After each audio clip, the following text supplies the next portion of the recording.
Purpose of these episodes not at all for advice or medical suggestions. These are aimed to provide support to peer pharmacists in training in educational and intellectually stimulating ways. Again, these are not at all for medical advice or medical suggestions. Please see your local board and state-certified health professional. The views of this podcast represent those of my guests and I.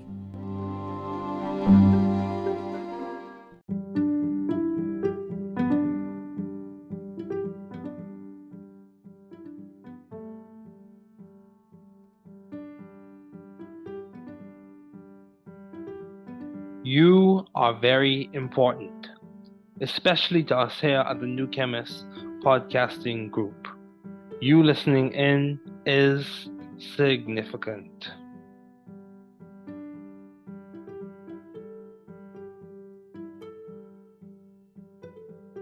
Vous êtes très important, surtout pour nous ici au New Chemist Podcasting Group. Votre écoute est significative.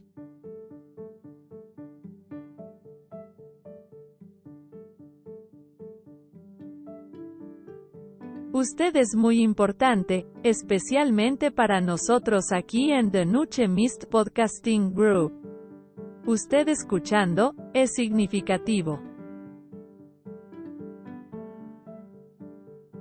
Você é muito importante. Especialmente para nós do The New Chemist Podcasting Group. Você ouvindo, é significativo.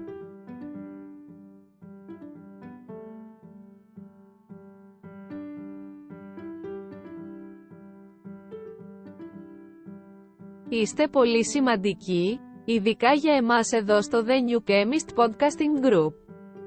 Το να ακούς είναι σημαντικό.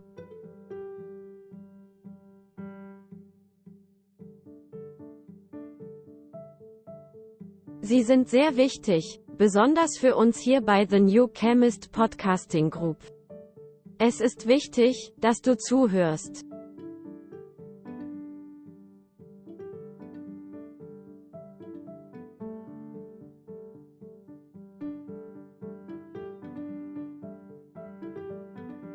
Je bent erg belangrijk, vooral voor ons hier bij The New Chemist Podcasting Group.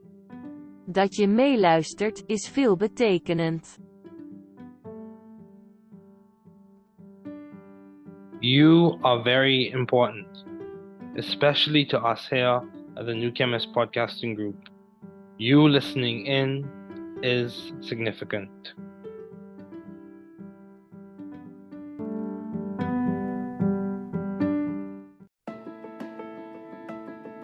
Oh man, thank you, Chase, to join me today. Welcome to the new Student Pharmacist Podcast Experience.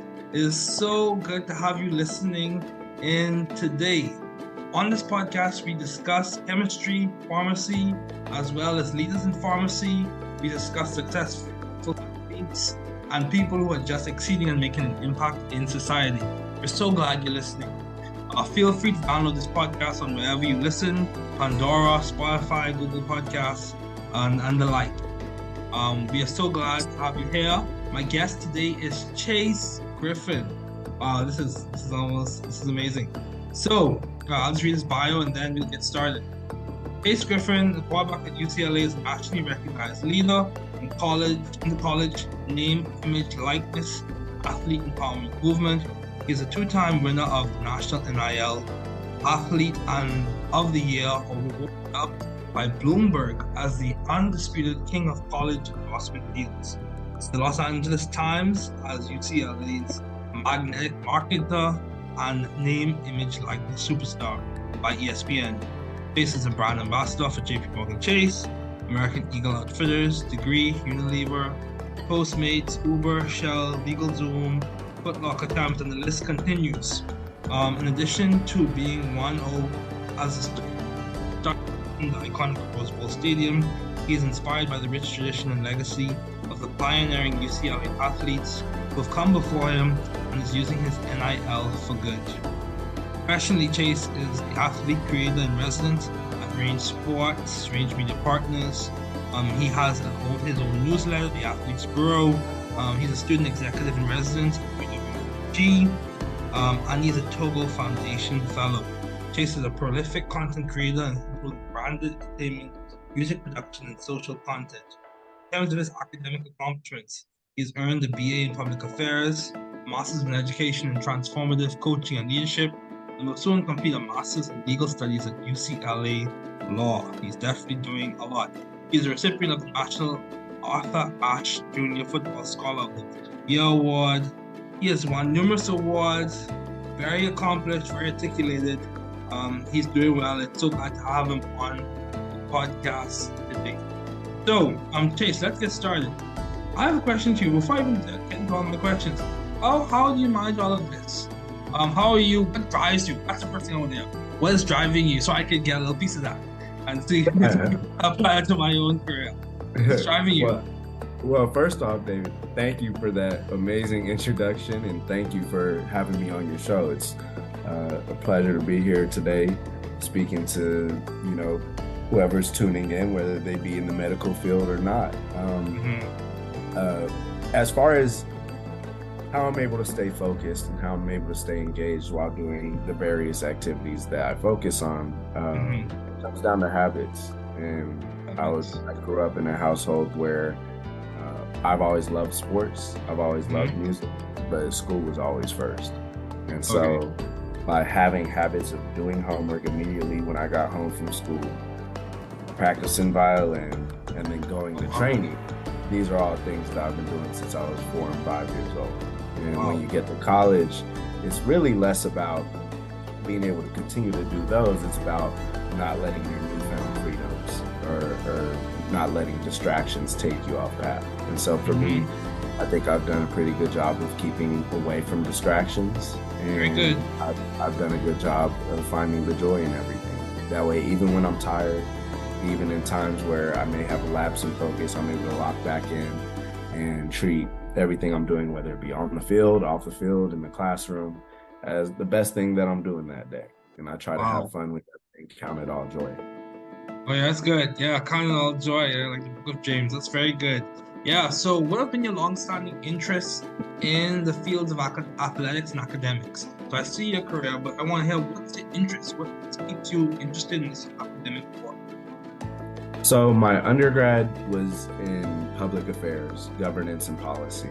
I think when I look at my overall life goals, I want to build generational wealth early, and then I want to go into public service and philanthropy, wherever I feel like I can make the bigger difference, and do all of that while maintaining my faith. Sports, that goes back a long time. My first sport was actually soccer. I grew up, really enjoying watching Ronaldinho.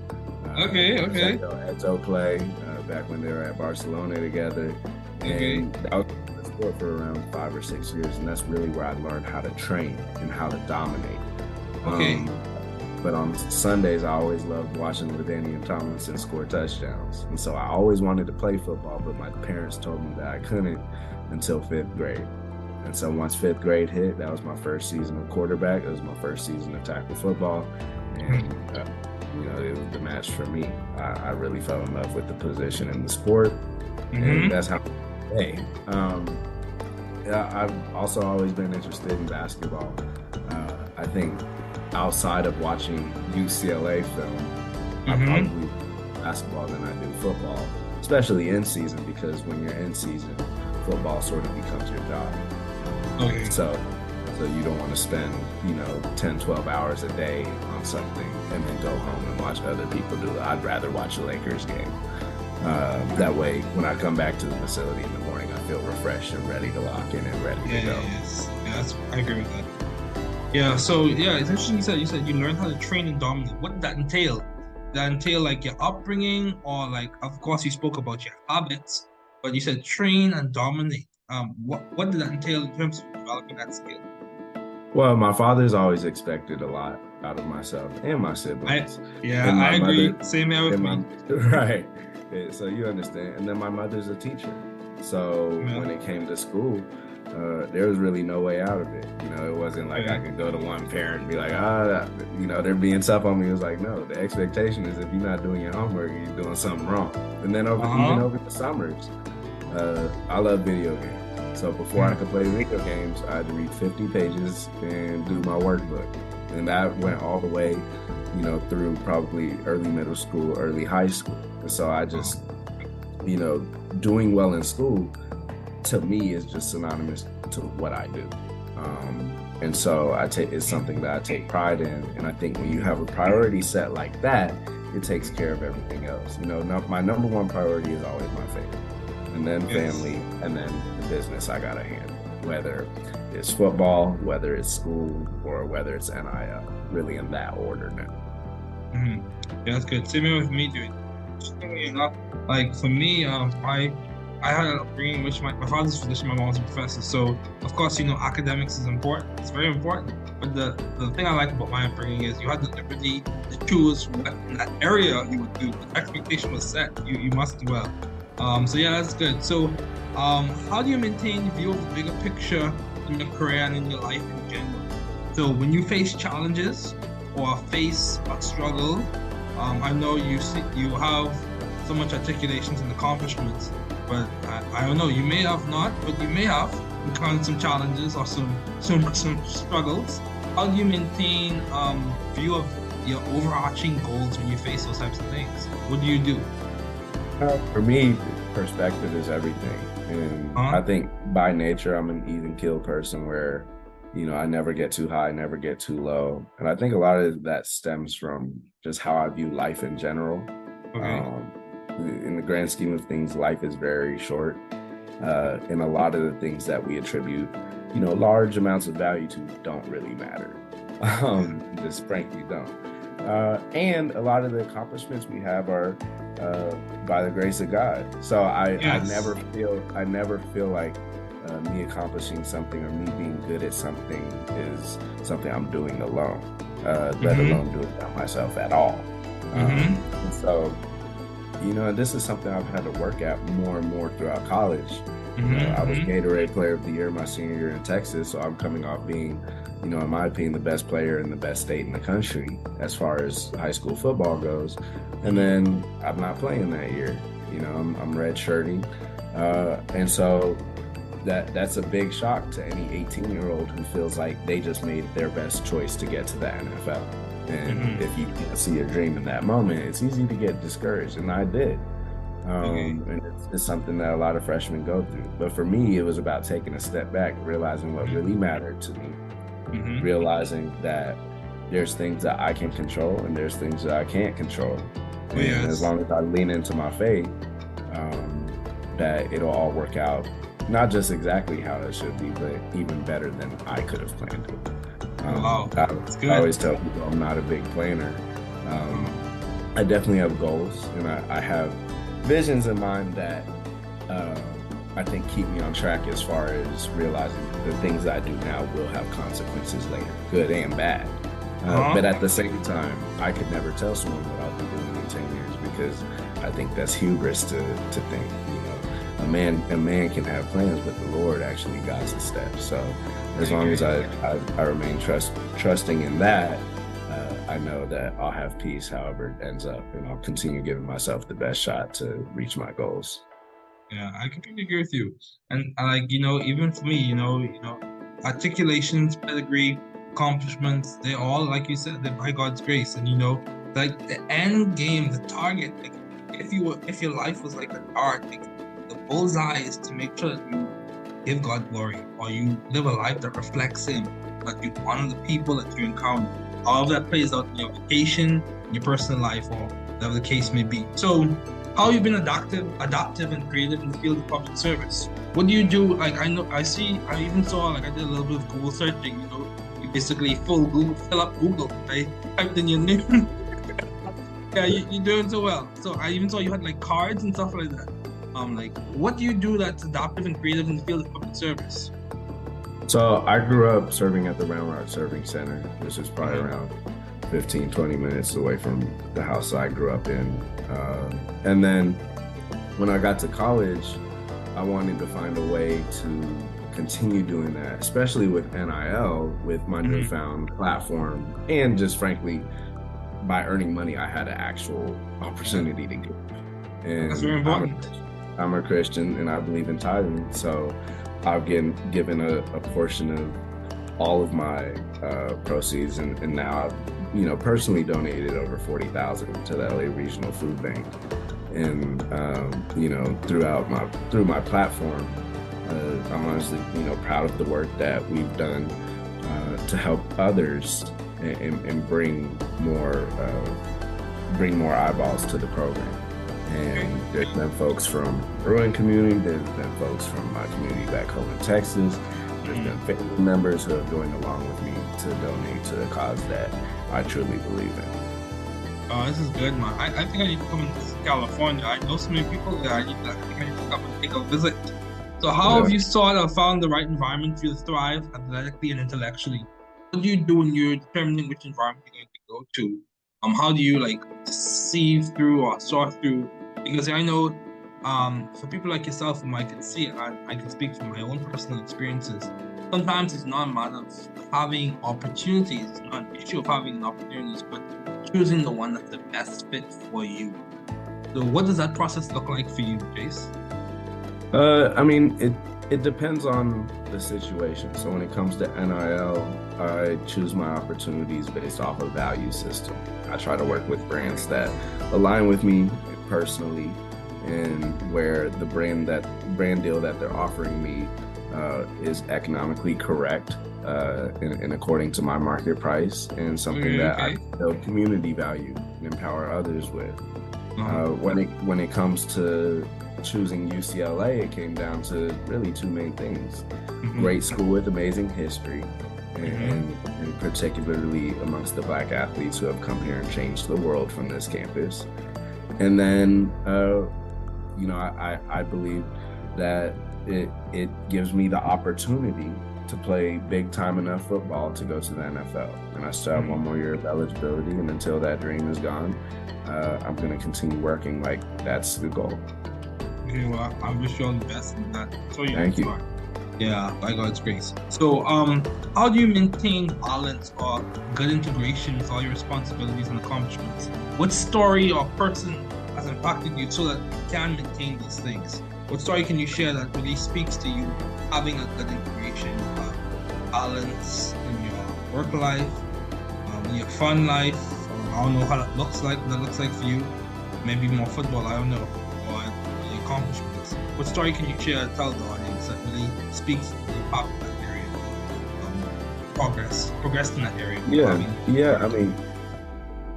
I've had a number of amazing mentors that I'll continue to foster relationships with, but honestly, as far as folks that I really revere in that way or idolize, maybe that's too strong of a word, it really just comes down to my parents. Just how committed they are to me, how committed they are to my sister and my little brother. I think this showcases, one day I want to be a parent. And same here. Not anytime soon. Yeah, me too. Same here. I think I'm moving slow on that one. Yeah, exactly. But at the same time, I know that all of this will be for something better than what I feel like it wouldn't just be worth it if I was doing it all for me. By having that in the back of my mind at all times, I know that the decisions I'm making are going to have consequences in my life, and all I can do is continue to control what I can control to put myself in the best situation. And I really have always revered my parents. There's never really, been a day, like everyone makes mistakes, but there's never been a day where I felt like, dang, like daddy or mama, they don't care about me, or they're not committed to my upbringing or my success. And I think in that same way, when you're raised by people who believe in you that way, then you end up believing in yourself that way and making that commitment to yourself. Yeah, I agree with that. I agree with you completely. How people who will support you and go with you to the nth degree, academic pursuits and your personal pursuits. Yeah, that's good. So, in terms of advice, what has been that you've received that's really impacted you, that's really made an impact in the way you operate? You can name a person or what they said or keep them anonymous. What has been some advice that has impacted you personally that you find echoing in your mind in those good days when you do so well and kind of helps you come back down to earth, or those hard days in which you have to pick yourself back up? Right.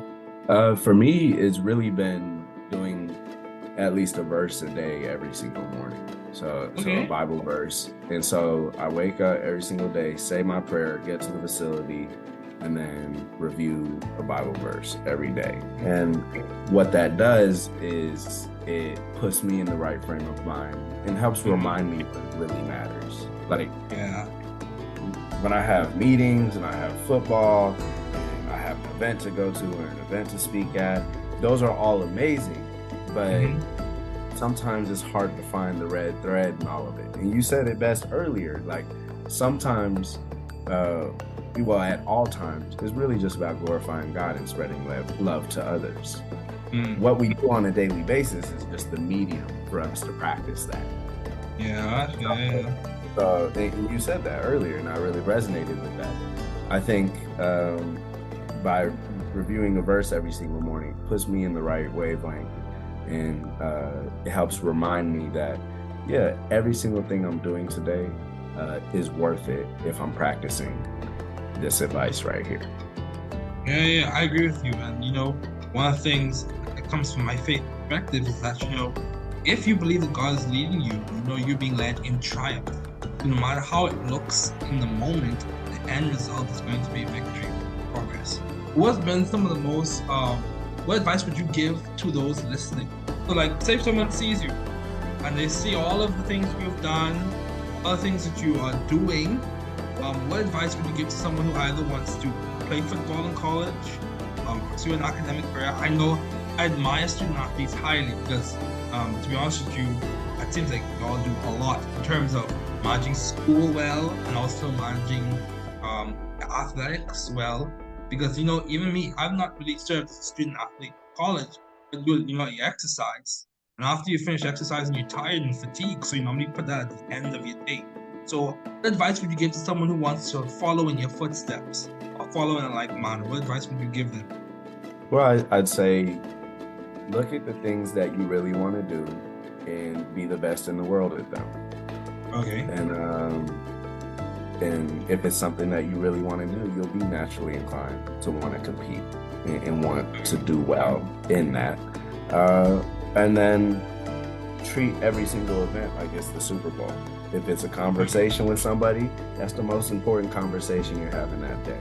If you're walking past the janitor in the hallway and you gotta give them the head nod and acknowledge them and say what's up, like acknowledge them like that's the only person you're gonna see all day. And what you'll see is there's a lot of moments that happen throughout your day that become excellent. And as soon as you start practicing that type of level of performance throughout your life, good things are bound to happen. I think, I can't plan how my future is going to go, but I think the Lord does give us the opportunity to have some agency as far as putting ourselves in the best position to receive those blessings. Yeah, I agree. Yeah, that's good. That's very good, Chase. I'm so grateful I got the opportunity to chat with you today. Given all the work that you're doing, I'll be happy to do a publication with you, write something with you because we can really support science and sports together. But anyway, we'll see how that plays out. Thank you again, Chase, for joining me today. Once again, this is a new Student Pharmacist podcast experience. It is so good to have you listening today. Take care and all the best. Thanks for listening to the podcast series The New Student Pharmacist, where we discuss chemistry and pharmacy, as well as leaders in pharmacy careers, community, and chemistry and pharmacy research. We encourage you to support the work we are doing and follow us on Spotify and Apple Podcasts by subscribing for free. We are so glad that you were able to tune in today. Note: the views on the podcast represent those of my guest, and I take care and all the best.